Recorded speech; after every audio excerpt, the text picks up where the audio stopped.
Okay, cool.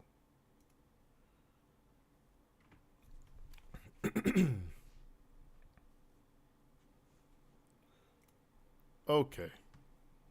See, that's what I get for messing with something new and not testing it first.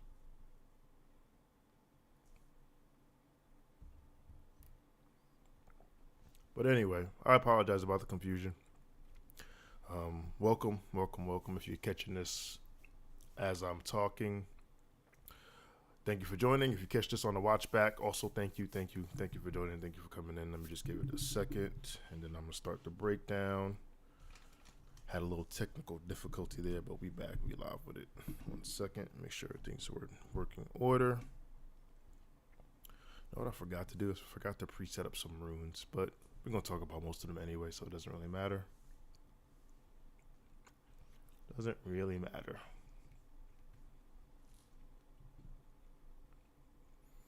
I guess I could just put this out like this. Apologies.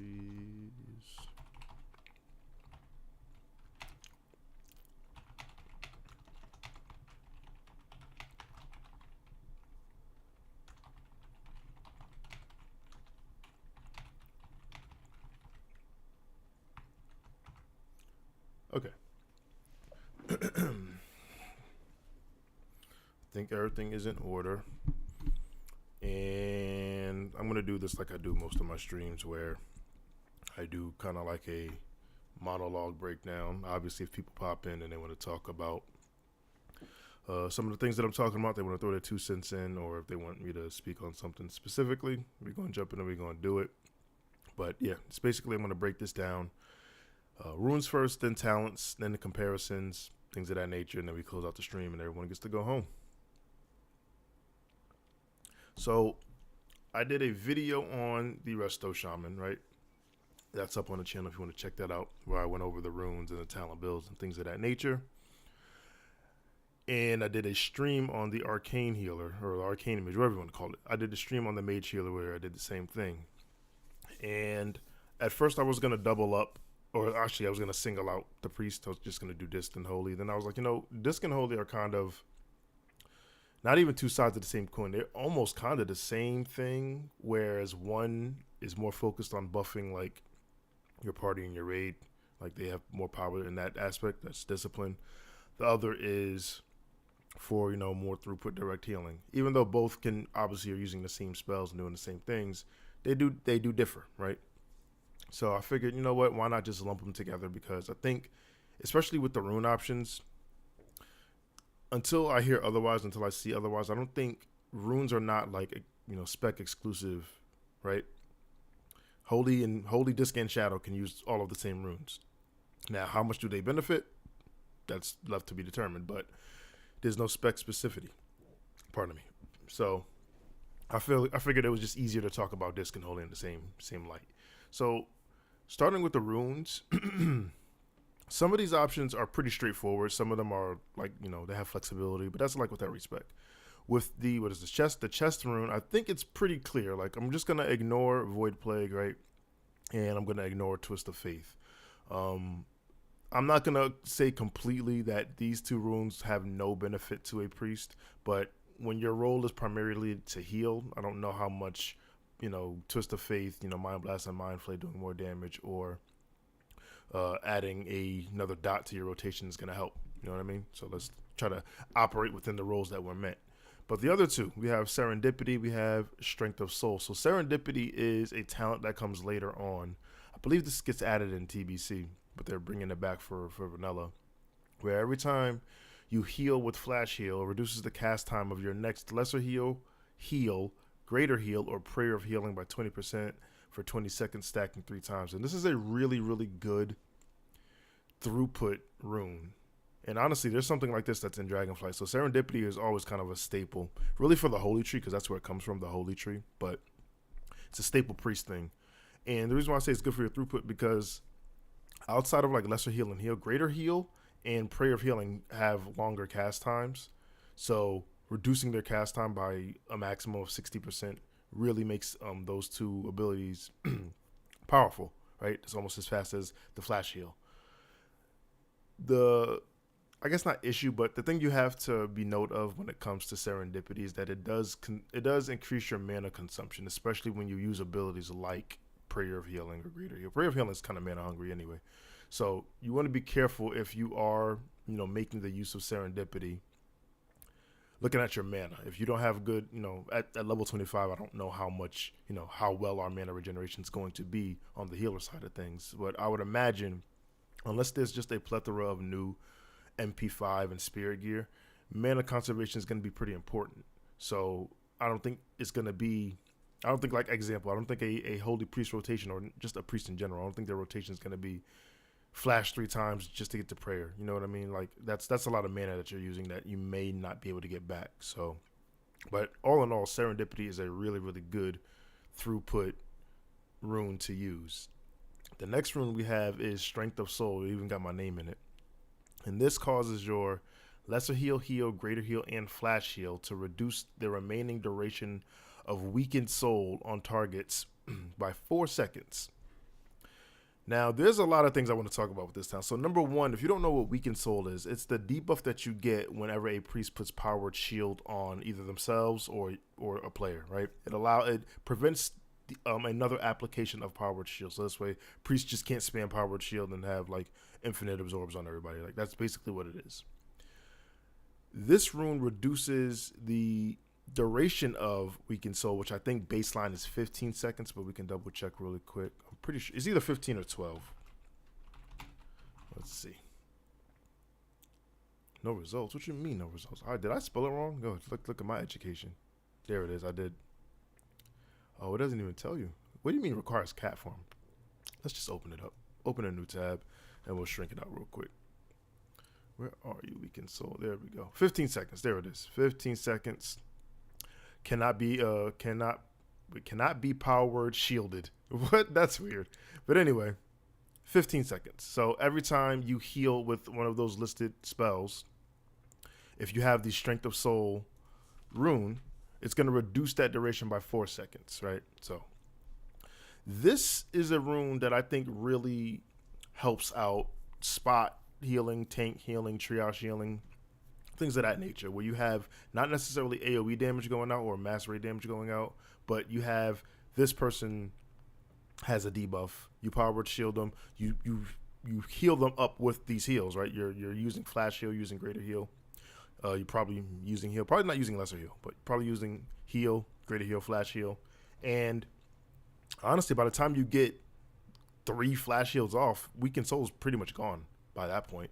So then you can just re-shield that person. So this is a really good single target rune / tank rune to equip. So I'm going to say both of these are going to have some merit. It just really depends on the content, what you're assigned to heal, things of that nature. But both of these will probably be in rotation. So if you are assigned to be AoE healing or healing a certain sect of people, serendipity might work better for you. If you're assigned to keep the tank alive or keep the 2 tanks alive or keep, the debuff damage down, if certain people are getting debuffed and you need to heal those people, Strength of Soul might be more attractive to you. So I think these two are definitely interchangeable. It just depends on the scenario that you need them in. So I'm going to go ahead and probably at its base, probably serendipity, right? Serendipity is probably the one that I pick at its base. But like I said, the other two are pretty interchangeable. Next in the hand slot, we have Circle of Healing, Mind Seer, Penance, and Shadow Word Death. Again, I'm going to ignore Shadow Word Death. I don't think that doesn't do anything for your healing, right? Outside of, speed runners / solo people soloing stuff, things of that nature, like high-end super priests who are just eking out as much damage as they can while healing. Shadow Word Death doesn't do anything for the common man healer like the common man priest like myself. So we're going to X out of that one. Same thing kind of with Mind Seer, right? Mind Seer is really good for helping clear trash because it gives priests an AoE. But it doesn't really do anything for healing. So we can kind of ignore Mind Seer and Shadow Word Death for the time being. Not saying they don't have their uses as a healer. It's just for the purposes of this video. Just going to ignore it. That brings us to Circle of Healing and Penance. And you kind of see where Blizzard is getting kind of their design from, right? Because now we also have in another slot one rune that helps AoE healing, one rune that helps single target healing. And both of these are very powerful. Let's start with Circle of Healing, which, again, was implemented in TBC and it heals all of the target party. Oh Jesus! It heals all of the target player's party members, so basically the target and 4 other people, within 15 yards. And I want to select Circle of Healing so I can show you the tooltip really quick. Here it is. So it's instant, has a 6-second cooldown, and it does what I just said it does, right? It heals 5 people around the target, or four people plus the target within 15 yards, right?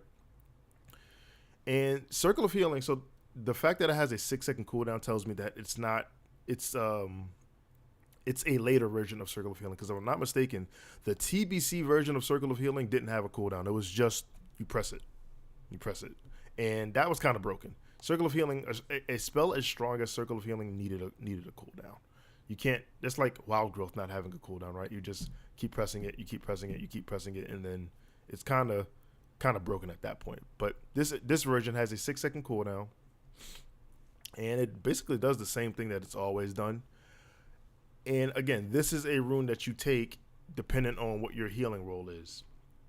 Are you primarily AoE healing? Are you primarily tank healing? Are you primarily triage healing? You kind of got to figure it out and go on from there. Now, obviously, you can probably already tell before we even get to the leg rune that there's going to be some mixing and matching going on if you want to, have kind of the best of both worlds, where you can assist in tank healing but also assist on the AoE side. So there's some clear mixing and matching going. We'll get to that in a little bit, but for right now, you kind of just got to pick. And Circle of Healing is never a bad spell. One, because it's instant, so you can use it on the move. Like if you need to reposition and still get a heal out, Circle of Healing is really, really good for that. So Circle of Healing is really powerful. But then we look at Penance. And Penance is a channeled ability. Let me see if I can find it. There it is. Launches a volley of light, causing X amount of damage if you aim it at an enemy, or X amount of healing if you target an ally. So this is what eventually Discipline came to be known for, being able to deal damage while still healing. Penance was kind of the staple of that. So it heals every second for 2 seconds. And like I said, it was a channeled ability before. I'm pretty sure it's still going to be a channeled ability now. However, the first thing I noticed about Penance is that it doesn't have a cooldown, which is definitely not how Penance works. And I'm pretty sure that's just either a tooltip error or something that's just not yet implemented, because there's no way you let Penance not have a cooldown. Like, that just seems kind of wild to me. Penance was already a really strong single target spell. And a lot of the stuff that it procs doesn't have, vanilla priests don't have, right? They don't have Divine Aegis. They don't have Grace. They don't have, what's the other one? There's another one that they had in TBC and Wrath that they don't have right now. So I guess it does kind of diminish the power and the value of Penance, because one click of Penance or one press of Penance would immediately give that target 3 stacks of Grace, right? It would immediately heal that person, and each bolt had a chance to crit, which would proc Divine Aegis. So you got a lot of value out of one penance push. But this Penance doesn't have Divine Aegis. It doesn't have Grace. So it's a little bit weaker than future iterations. But I still think not having it on a cooldown is probably a mistake, because it's still pretty strong. And this is another spell where you pick, hey, do I need to heal one person, or am I healing a lot of people? You kind of just pick your poison. For general consumption, I would probably say Circle of Healing is the better one, only because it's instant, it heals a lot of people, and you can use it on the move, stuff like that. But again, Circle of Healing and Penance is probably 2 runes that you're going to interchange, swap in and out, depending on the situation. And then lastly, for the leg slot, we have Homunculi, Powered Barrier, Prayer of Mending, and Shared Pain. Once again, we're going to ignore Shared Pain. Doesn't really do anything for healing. Homunculi, so I'm pretty sure this is just going to be a Shadow Priest like cooldown, just like an extra cooldown that they have, right? Because Shadow Priest, I don't believe they have Shadow Fiend in vanilla, and if they do, we clearly don't get it at 25, like you can see here. Let me double check. I'll put one more talent point in. Yeah, we don't get Shadow Fiend. If it is in the game, I don't know. If it is in the game, we don't get it at 25. But I don't think Shadow Fiend's in the game. It could be, but I don't think it is. But anyway, I think Homunculi is kind of filling that role of giving the Shadow Priest another DPS CD to use, right? Again, I still don't know what debuffs this rune particularly adds to the target, and I don't know if it stacks with other debuffs. So only time will tell on that.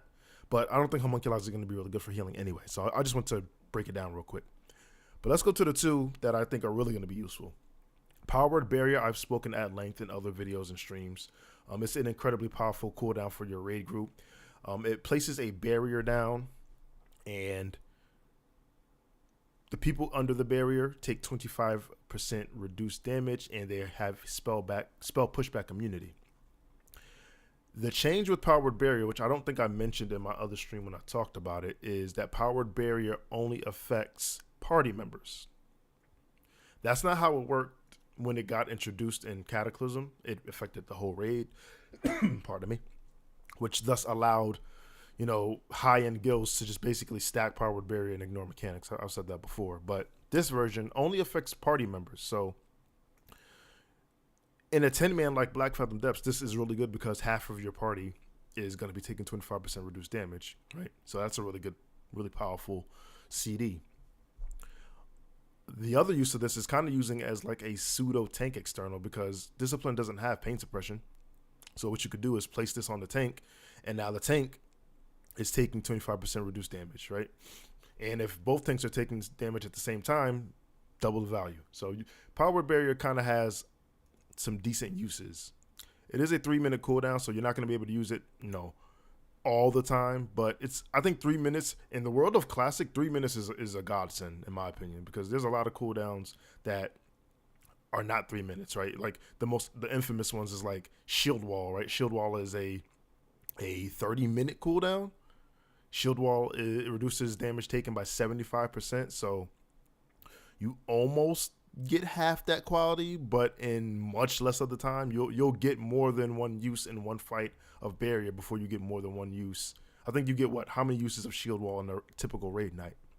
3 uses, 4 uses? So look at it like that. But Barrier is a very powerful cooldown, but I don't think it's a mainstay. I don't think this is something that you just always slot in and leave. And then we have the other one, which is Prayer of Mending. So Prayer of Mending was something that I swore was in vanilla, but apparently it wasn't. Prayer of Mending, I guess, got introduced in TBC, because I definitely remember priests using Prayer of Mending. And what this does is it kind of acts like a moving earth shield, basically. When you use Prayer of Mending, it puts the ability puts 5 charges on the target, and when the target is hit, it consumes a charge and that target is healed. But then the Prayer of Mending buff jumps to another person. And the one thing I want to highlight about the Prayer of Mending buff is that this particular heal, this particular heal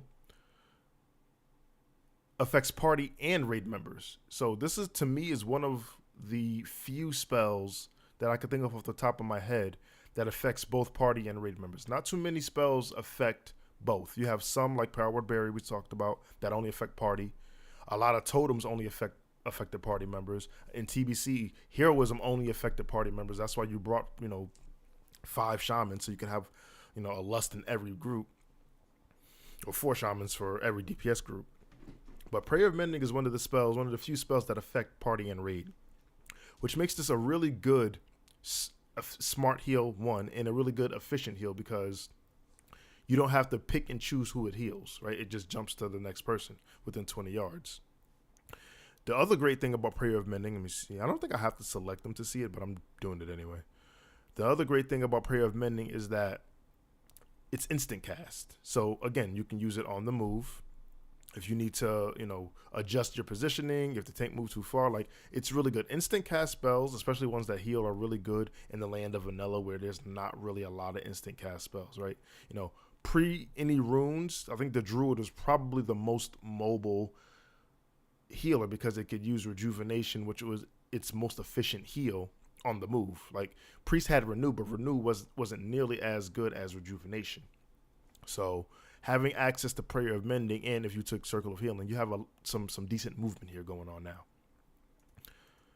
And when it comes to which one to pick, at base, you probably pick Prayer of Mending. Depending on what you're fighting, what you're trying to accomplish, Powered Barrier is going to help, definitely. Like if there's a specific part in the fight where either the tank is taking damage or the party is taking damage, Powered Barrier is definitely going to save you. What helps with Powered Barrier, and I definitely said this in one of my other videos or streams, is that these aren't spec specific. You could have a Shadow Priest and 2 Healing Priests both with Powered Barrier, and now you have access to, pardon me, 3 Powered Barriers, which honestly I feel like they're going to change. I feel like they might they might, make Powered Barrier give you a debuff, because I feel like that's a little too strong. Whereas, like, imagine tank. I'm trying to think of a good fight that this works on. I guess I use Patchwork a lot. Let's just use Patchwork, or like Four Horsemen or something. Yeah, Four Horsemen. Imagine Four Horsemen where you have 3 different priests, all with the Powered Barrier rune. It kind of alleviates a lot of the damage that those auras are dealing out. Because Four Horsemen wasn't, it's kind of notoriously not a difficult fight, but a challenging fight in the regard that it's doing constant damage. You need, like, in the past, you needed like 6 or 7 different taunts. Like, it was a lot going on. So reducing the overall damage by use of Powered Barrier is going to help. Fights like Sapphiron, where he's not only is he doing ticking damage to the raid as a whole, he's doing a lot of upfront tank damage. He's a dragon, right? So he has the auto attack, the dragon breath, and the cleave, which can sync up with the auto attack.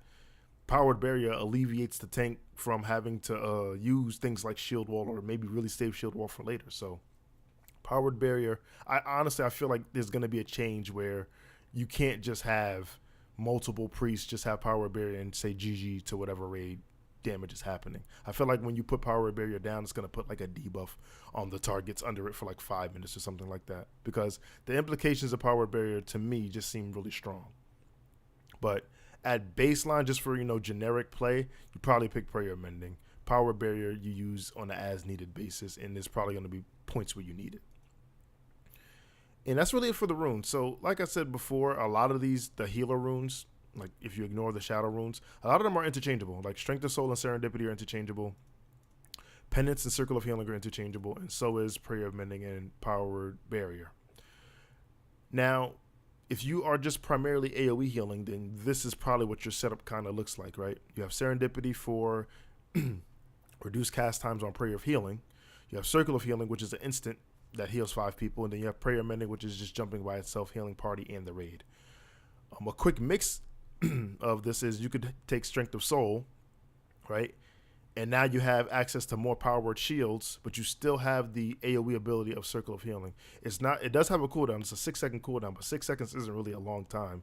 And you still have Prayer Mending jumping on its own that you don't have to micromanage. So this is something that you could do. You could do Serendipity and Penance. So now you have access to faster prayer healings, and you still have a strong single target nuke, and you still have barrier. So there's like a lot of mixing and matching here, but it just depends on what the scenario is, what situation you're trying to fix, so on and so forth.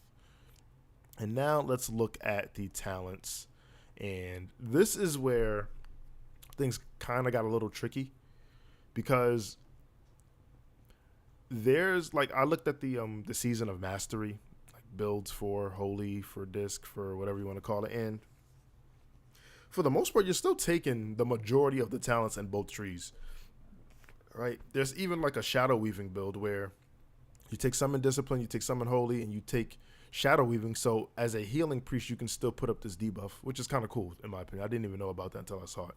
But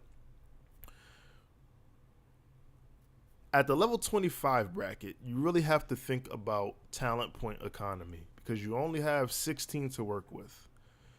So looking at Black Fathom Depths and just a few bosses that I've seen the first boss, which is the Water Elemental, Lord Aquanus. We've seen the Turtle. I've seen one of the Naga bosses. I haven't seen the last boss yet, or the penultimate boss yet, but you can kind of assume, right? But judging by that, you know what? Let me make this a little bit bigger too. Hold on one second. There we go. So you can kind of figure out what you're going into, and until we actually get into that raid and really can learn where the talent points are best invested, I can kind of make a guess here. But let's start with the talents. Let's go into the disc side. So the first tier is kind of meh. Now, obviously, the most notorious talent is the wand specialization talent. This allows your wand damage to be increased by 25%. This is probably the talent people pick because they might level disc, right? They might level as this. They get a good wand, and even at end game, or I guess the level 25 end game, quote unquote, if you have a good wand, you still can put up some numbers, right, without having to spend mana. So this is kind of a good talent in that regard, but in terms of raw throughput healing, it doesn't really do anything, right? But then we have the second tier, which has some really good talents. We have improved powered fortitude, and we have improved powered shield. So I think this one is a no-brainer, right? Improved power word fortitude is pretty much a no-brainer. And if you're erring on the side of trying to mainstay into the disc tree, I think you have to take improved power word shield. Looking at the other two, martyrdom is a PvP talent. This only procs when you are the victim of a melee or ranged critical hit. And in PvE, if you get meleeed by like a crit, you're probably dead. So this is a PvP talent. You can forget about martyrdom. And then silent resolve reduces the threat generated by your spells by 4%. And threat reduction talents are always kind of iffy for me with healers, right? Because healers already generate reduced threat levels. I think I said that in my tank stream where I was tearing them out. I went over the threat modifiers, and healers generate half the amount of threat that DPS and tanks, DPS players, like it's at a 0.5 threat generation versus like a 1.3 for tanks, right? So I'm always kind of iffy with threat talents, especially on a priest where I think we have access to fade. Yeah, fade right there. So this fade doesn't work like the one that I'm used to, like on Wrath, where it immediately drops all threat for a certain amount of time, and then it just puts you right back where you at in the threat levels when you used it. This one discourages enemies from attacking you for 10 seconds, which is almost the same thing. I'd have to see how it's used in practice, but with that ability, do you really need Silent Resolve? And honestly, healer aggro is really only an issue when things are spawning outside of the tank's range, right? So if you have like a lot of flying mobs that come in that the tank can't necessarily reach at a certain amount of time, that's when like healer threat becomes a problem. But if a mob is running and the tank is there, you're probably not going to pull threat on it with just healing. If you don't attack with just healing, you're probably not going to pull threat on it. If the tank is ready, like if he's ready for it, if he sees it, he's active, he's on it, you should not pull threat on it. So I kind of put Silent Resolve to the side for priests. You may feel differently, that's fine. But that's how I feel about Silent Resolve. And then we go to the third tier, we have Inner Focus and we have Meditation. So Inner Focus is a pretty decent CD. It's a long CD for what it does, in my opinion. It makes your next spell, when activated, your next spell free, no mana cost, and increases the critical strike chance of it by 25% if it can crit. Not all spells can crit. I think 3 minutes is a long cooldown for just, what effectively is a nature swiftness. But it's trying to stay along the lines of like nature swiftness, like for resto druids and shamans. So I get it. I get why it has to be 3 minutes. But you could take this, and now we're at level 20, so we still have a few talents to work with. And I would definitely take meditation. Meditation is what allows priests to stack spirit and still regen mana while casting. Without a meditation style talent, if you have a whole bunch of spirit, you're not going to generate mana, or regen mana, I should say, while casting, because spirit really only works when you're not casting. And obviously, if you're not casting, not healing, yada, yada, yada, you get it. So you definitely want to take meditation. And then you have 2 more talent points to fill to get to level 25. Going into the Holy Tree, you can put them in Healing Focus is what I would do, because I think spell pushback is pretty important, especially on a healer that primarily hard casts, right? Now, obviously, certain things don't apply to Healing Focus, right? If you're using Prayer of Mending, which is instant, you don't have to worry about it. If you're using Circle of Healing, which is instant, obviously those Healing Focus doesn't affect those 2 spells. But Penance, which is channeled, definitely. Flash Heal, Greater Heal, Lesser Heal, all of those abilities are casts. So having a 70% protection on them is really, really important. So that's where I would put the talents at. Or you can, you can forego to the Healing Focus, and you can put 2 out of 5 into Holy Specialization. Keep in mind, this only increases the crit chance of your Holy spells. So anything Holy, basically Heal, Lesser Heal, Greater Heal, Renew probably falls under there. Smite does not fall under there. Powered Shield does not fall under there. So keep that in mind. It's only Holy spells. It's not all spells. But in my opinion, I think you put it in Healing Focus. Looking at Improve Renew, you don't take Improve Renew, because even though it might look good on paper, like I'll put talent points in there because we only have 2 left over. Increasing the amount healed by your Renew by 10% might sound good, but the problem with this talent is that it only increases the base amount of Renew, not the overall. So as we all know, spells, they have a base amount, and then they're modified by whatever the modifier is. In vanilla, this would be healing power, right? So Renew times the X amount of your healing power is what the Renew he would heal. But the problem with this talent is it does not take into effect the healing power that you have. It only increases the base heal of Renew by 10%. So you're not getting a lot. So this is a waste of talent points here. Now, until they change that, I think they did change it in TBC. Until they change that, Improve Renew is kind of a trap talent.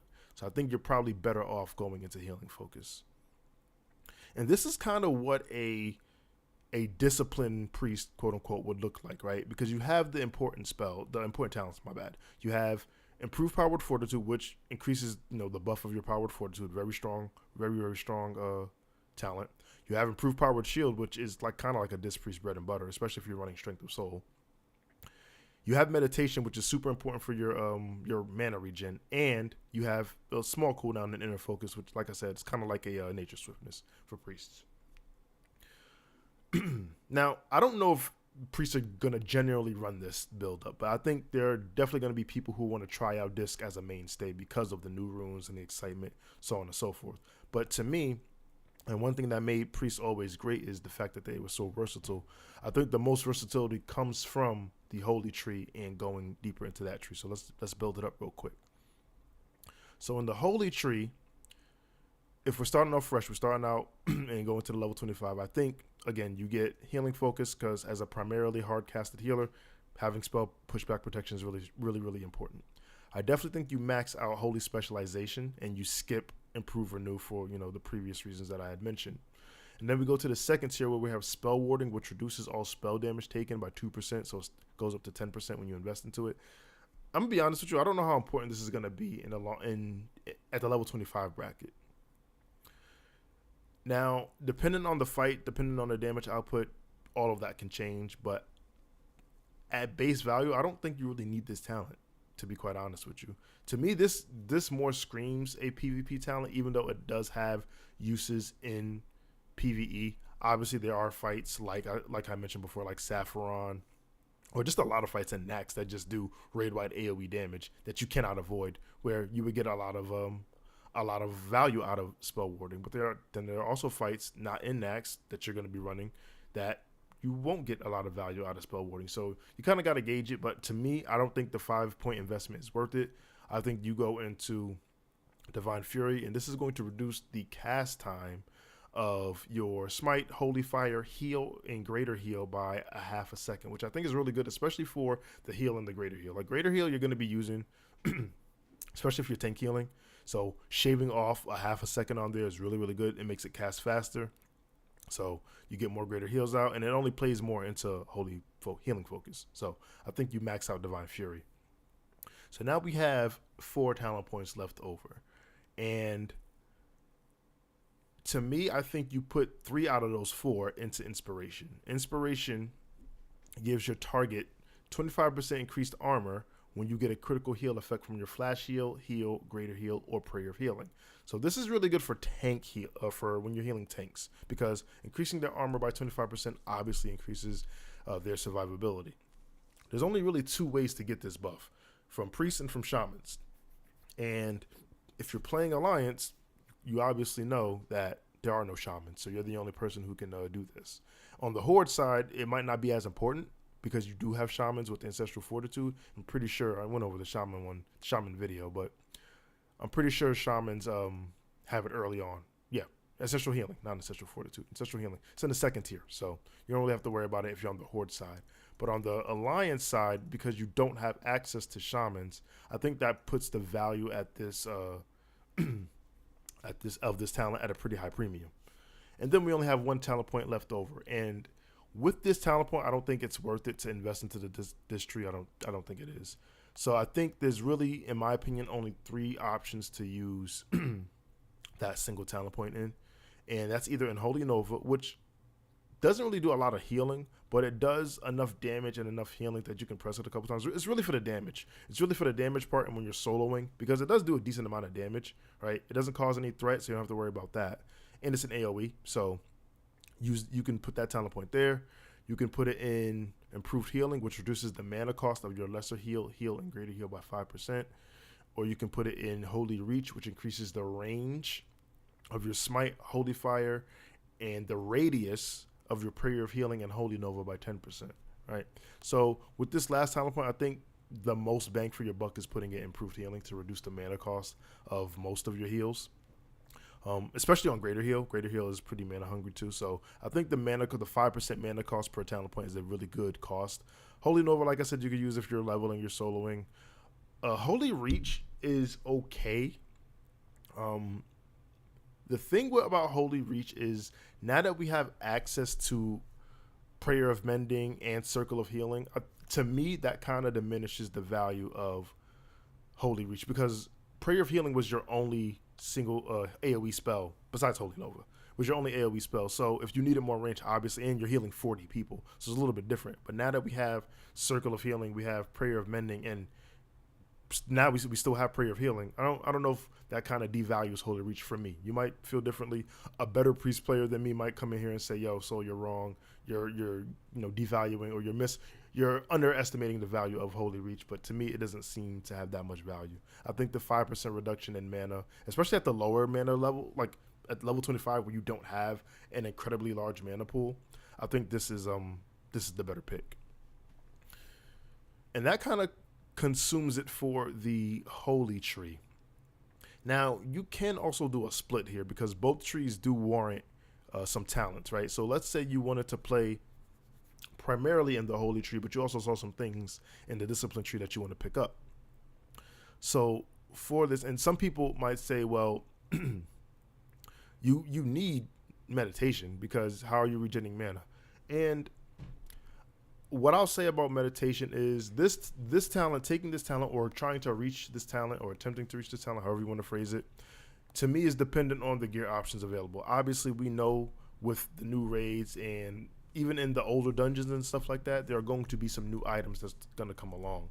So there might be a lot of MP5 items out there that you can pick up to where you necessarily don't need meditation. So I think beelining to meditation isn't a necessity at the level 25 bracket, right?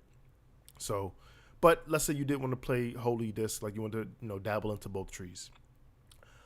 For me, I think you should definitely pick up Holy Specialization and Healing Focus, and then you can kind of allocate the rest of the talent points here, where if you want to get that, you want to get that, and you want to get that.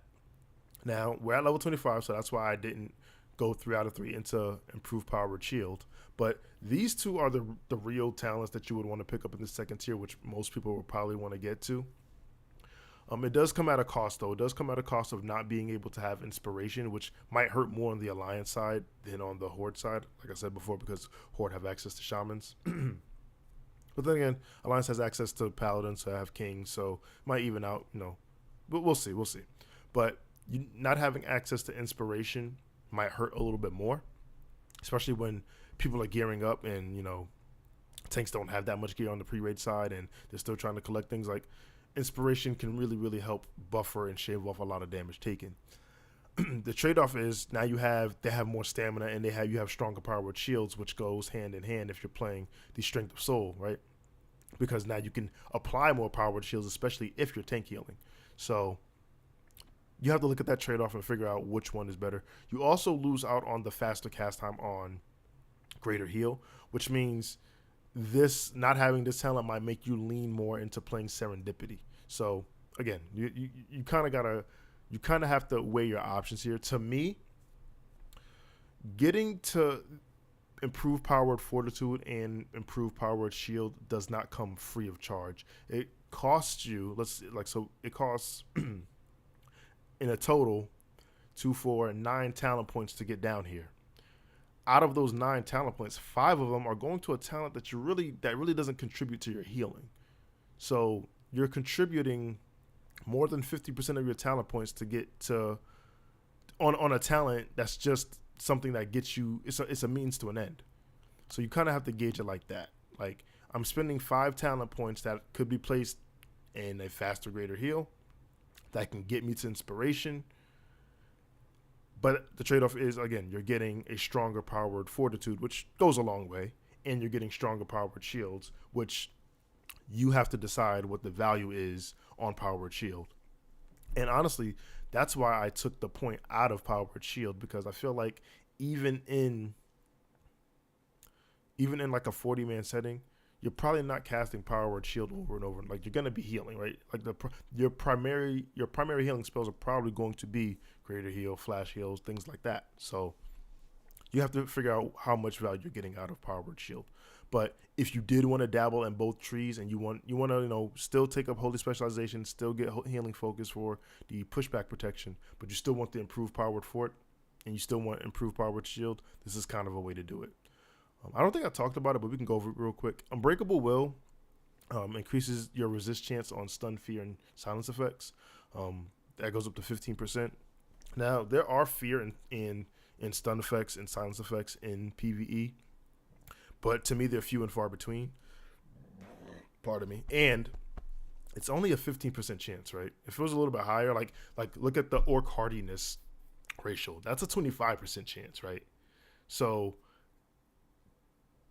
when you compare it, do you really need to invest talent points on something that's, a little, it's like a little more than half as strong as a ratio? Like, probably not. But that might be an egregious example, but that's kind of how I look at it. This is more of a PvP talent where you're consistently getting all of those CC effects versus in PvE, you're not really seeing fear. Like fear effects normally happen if something got missed, or it normally happens on like bosses, right? Where like Onyxia does a bellowing roar, right? But she doesn't do it every 3 seconds. You know what I mean? She's not casting it. She's not spamming it. She's doing it frequently enough, but not so frequent where I think you would take Unbreakable Will. So that's why I didn't really speak about it, but it's there, I guess.